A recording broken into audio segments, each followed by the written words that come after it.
All right. Now, this one, they are trying to trick you. We're going to head east, 70 miles. We're going to head north, 24 miles.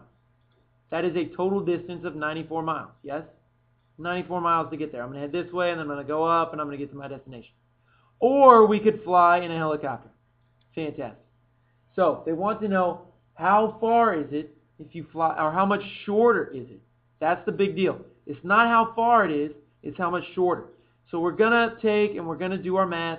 We have 70 squared plus 24 squared is equal to some distance squared. All right?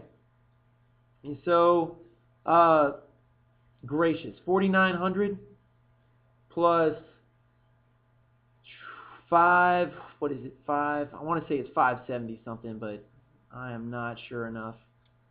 9, 0, 48, 6, 70. Oh, I was going to say, oh man, I was going to say 76, but I was a sissy pants.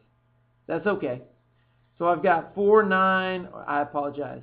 It's going to be 5, 4, 7, 6 is equal to d squared. And we're going to take the square root of both sides. You're going to get 74. And the only reason I know that is I've done this problem once before today. So don't worry about that. But the distance is 74. Now, what you need to understand is they're asking you how much shorter it is. So this total distance is 94. This distance is 74, which means it's 20 miles shorter to go the short way. A wire runs from the top of a 30-foot flagpole to X feet away from the base. The wire is 34 feet long. How far away from the base is it? So this is 30, this is 34, and this is X. Alright, so 30 squared plus X squared is equal to 34 squared. 900 plus X squared. We're going to have to bust the calculator out because I'm going to need a decimal equivalency for my last answer. 1,056. We minus that 900 over.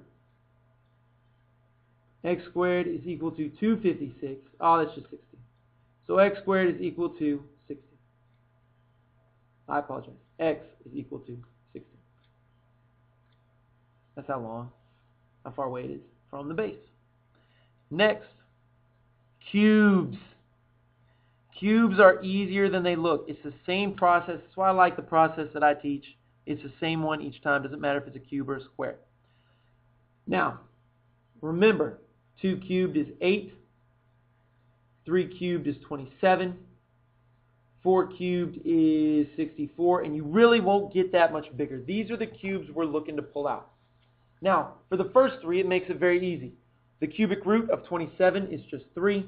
The cubic root of 8 is 2. And of course, I've got an a cubed, so the cubic root of that would just be a. Number 48, cubic root of 64 is 4. So just knowing you cubes will get you some of these. The next one, we're looking to pull these numbers out just like we did with the squares. So, cubic root of 8 times the cubic root of 5. 8 times 5 is 40, so I can split it up like that. Why would I want to break that 8 out? Because I know the cubic root of 8. It's just 2. I don't know the cubic root of 5, so I'm going to leave it. The same thing with 72. I'm looking for the largest cube that goes in. 27 won't go in, 64 won't go in, but 8 will. So I'm going to say the cubic root of 8 times the cubic root of 9. 9 times 8 is 72, so I can break it apart. Why did I break the 8 out? Because I know the cubic root of 8 is 2. So I can replace it with that. And it's been simplified.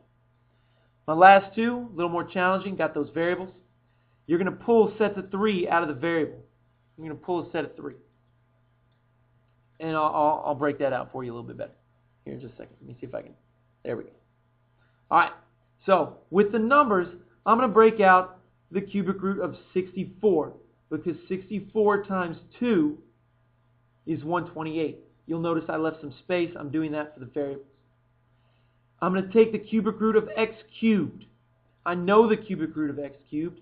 And x cubed times x will give me x4. Just like we break the numbers apart, we can break those variables apart. The last one, the cubic root of y cubed. I'm going to have a y squared left. Y squared times y cubed is y5. That's why I can break it apart. I broke out the y cubed because I know that root. So I'm going to get a 4 from the cubic root of 64. Let's see if I can break that in. There we go. I get a 4 from the cubic root of 64. I'm going to get an x from the cubic root of x cubed. I'm going to get a y from the cubic root of y cubed. And all this is left inside stays inside. So I'm going to get a 2xy squared. Again, many different ways to do this. If you found a different way and it works for you, I would use that way. This is just the way that I like.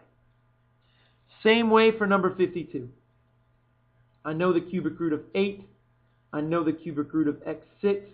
I know the cubic root of y3.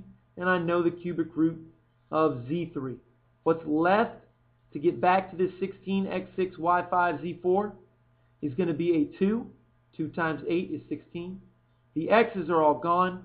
I need a y squared to get back to y5.